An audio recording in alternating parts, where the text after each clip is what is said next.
सद्गुरु ज्ञानेश्वर तुकाराम महाराज की जय. जय जय रघुवीर समर्थ. हा श्लोक आहे 114. म्हणताय ना आपण का मीच घेऊ? शुकासारिके घ्या ना, मग नंतर शुकासारिके घ्या, मग मी घेते. शुकासारिके पूर्ण वैराग्य ज्यांचे, वशिष्ठा परिज्ञान योगेश्वराचे, कवी वाल्मिका सारिखा मान्य आहे सा. नमस्कार माझा सद्गुरु रामदासा. जय जय रघुवीर समर्थ. जय जय रघुवीर समर्थ. श्री मनाचे श्लोक. श्रीराम समर्थ.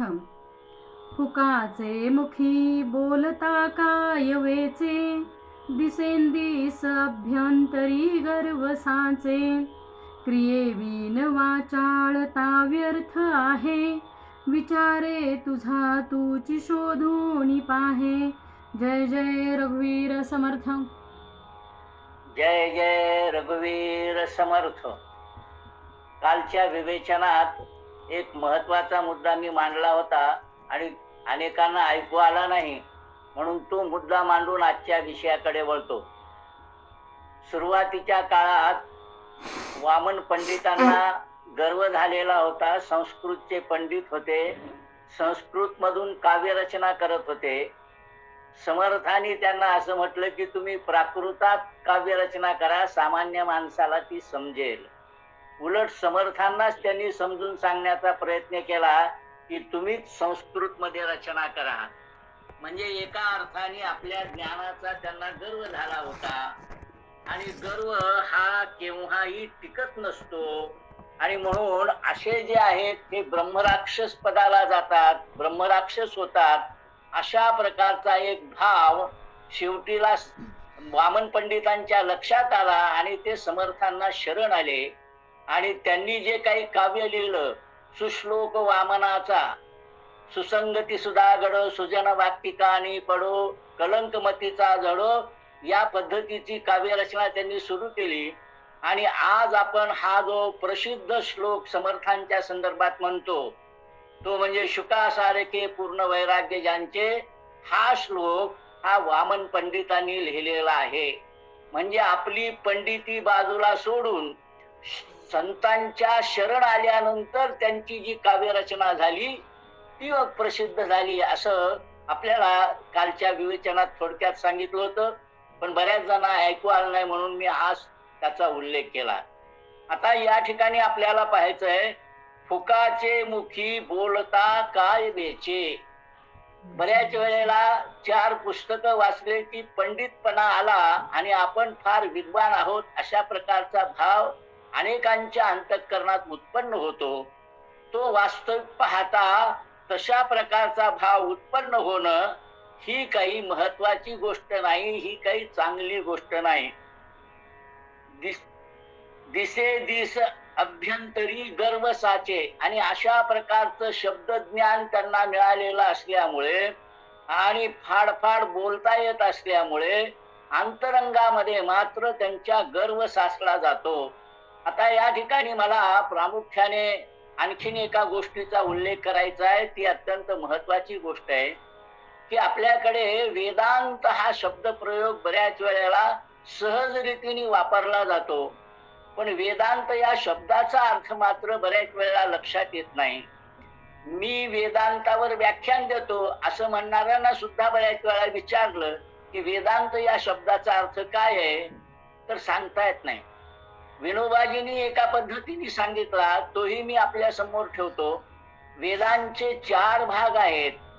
एक आहे संहिता, त्यामध्ये ऋग्वेद, यजुर्वेद, सामवेद आणि अथर्ववेद येतो. दुसरा आहे ब्राह्मण ग्रंथ, तिसरा आहे उपनिषद, तिसरा आहे आरण्यक आणि चौथा आहे उपनिषद. वेदांचा शेवटचा भाग म्हणजे उपनिषद आणि उपनिषदाचं तत्वज्ञान म्हणजे वेदांत, असा विनोबाजींनी सामान्य माणसाला समजावा याच्यासाठी अर्थ सांगितला. पण एवढाच वेदांत या शब्दाचा अर्थ आहे का, तर नाही. उपनिषदाचं तत्वज्ञान म्हणजे वेदांत आहे, हे बरोबर आहे. पण वेदांत या शब्दाचा अर्थ लक्षात घेतल्यानंतर मग उपनिषदाचं तत्वज्ञान वेदांत काय आहे हे आपल्याला लक्षात येईल. म्हणून त्याविषयी एक छोटस उदाहरण आपल्या समोर मांडतो. 4 मित्र एका विषयाची चर्चा करायला बसले होते, पण त्यातल्या एकाला महत्वाचं काम निघालं आणि तो म्हणाला मला बाहेर जावं लागणार आहे, तुम्ही तुमची चर्चा चालू द्या आणि मला आल्यावर सांगा. त्याला यायला वेळ लागला 4 तास. तो म्हणाला 4 तासात काय झालं सगळं सांगू नका, अंती काय ठरलं ते सांगा. म्हणजे 4 तासातून जे अंती काय ठरलं ते सांगा, म्हणजे 4 तासातल्या चर्चेचं सार सांगा. तसं वेदांत या शब्दाचा अर्थ वेदांत सार. मग आपल्या मनामध्ये प्रश्न येईल की वेदांत सार काय आहे, ते उपनिषदात आलं हे बरोबर आहे, पण प्रत्येक वेदाचं एक महावाक्य आहे.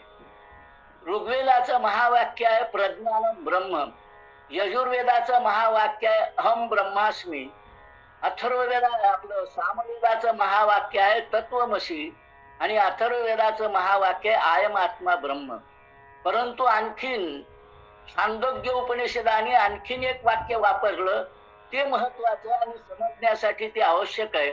सर्वम खलुइदम ब्रह्म, जे दिसतं दिसत नाही सर्व जे काय आहे ते ब्रह्म आहे आणि हे ब्रह्म सर्व ठिकाणी व्याप्त आहे. अशा प्रकारचा हा मूळ सिद्धांत पुस्तक रूपाने अनेकांना कळला की सर्वांच्या मध्ये एकच चैतन्य, ते ब्रह्म आणि मी वेगळा नाही, तत्वमसी मध्ये ते तत्व आणि मी वेगळा नाही. हा भाव शब्द रूपाने ज्यांना कळला, अनेक पुस्तक वाचल्यामुळे, पण अनुभूतीचा विषय त्यांच्याजवळ नव्हता, तरीही त्यांनी वेदांतावर व्याख्यान सुरू केले.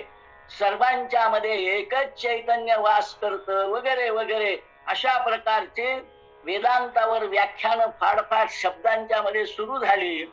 परंतु अनुभूतीच्या दृष्टीने अनुभूती मात्र शून्य होती. उलट शब्द ज्ञान झाल्यामुळे वेदांचं मला फार कळलं असा भाव अंतःकरणात आल्यामुळे आणि अनुभूती नसल्यामुळे गर्व मात्र होत होता. कारण काय, संपूर्ण कुंभो न करोती शब्दम अर्धो घटो घोष मुफैती नूनम असं म्हटलंय. पाण्याने भरलेला संपूर्ण घडा आवाज करत नाही, पण तो जर अर्धाच पाण्याने भरला असेल तर तो आवाज करतो.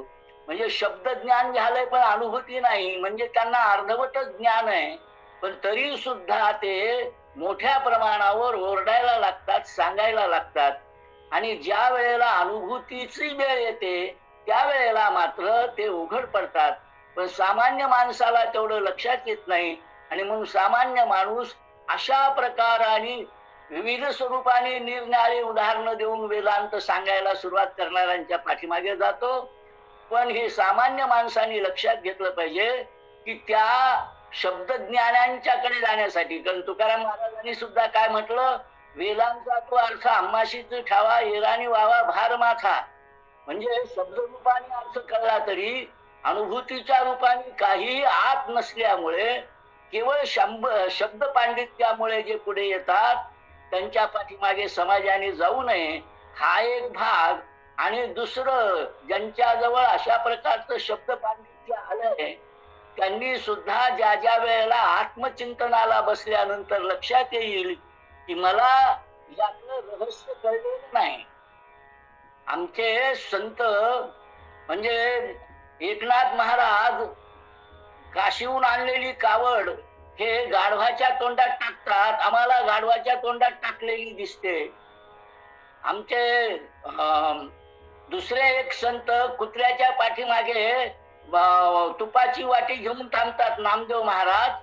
हे कुत्र्याच्या मागे जात नाहीत किंवा गाढवाला पाणी पाजित नाहीत, तर त्यांना गाढव आणि कुत्रा यामध्ये एकच ईश्वरी चैतन्य बसलेलं आहे असा त्यांचा अनुभूतीचा विषय असतो, साक्षात्कार झालेला असतो. आम्हाला वरकरणी तिथं गाढव आणि कुत्रा दिसतो, पण साक्षात्कार झालेला नसल्यामुळे आमचे जे शब्द आहेत ते आम्हाला समाधान देत नाहीत.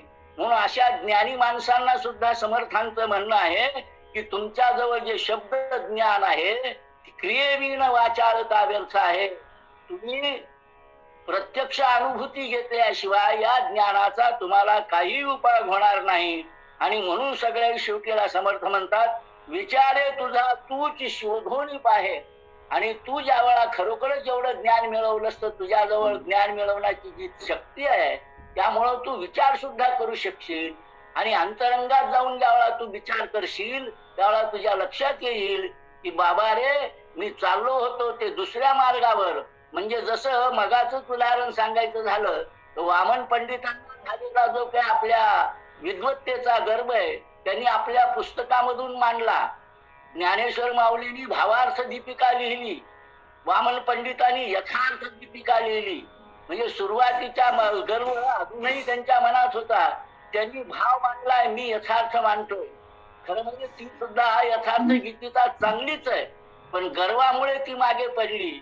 म्हणून पूर्ण ज्ञान झाल्याशिवाय संतत्व येत नाही आणि संत झाल्याशिवाय त्या वाङ्मयाला अक्षरत्व येत नाही हेही लक्षात यायचं. आणि म्हणून ते अक्षरत्व यावं असं वाटत असेल तर आम्हाला अंतरंगाचा विचार करून स्वतःचा विचार केला तर मग लक्षात येईल की शब्द ज्ञानाने होत नाही, अनुभूती असली पाहिजे. आणि मग ती अनुभूती ज्या वेळेला मिळेल त्यावेळेला मनामधल्या सर्वच्या सर्व शंका मिटतील. त्याच्यासाठी संतांना शरण जावं लागेल. एवढाच आजच्या दृष्टीने आपण विषय लक्षात घ्यायचा. कुंडलिक वरदा हरी विठ्ठल सद्गुरु ज्ञानेश्वर तुकाराम महाराज की जय. जय जय रघुवीर समर्थ.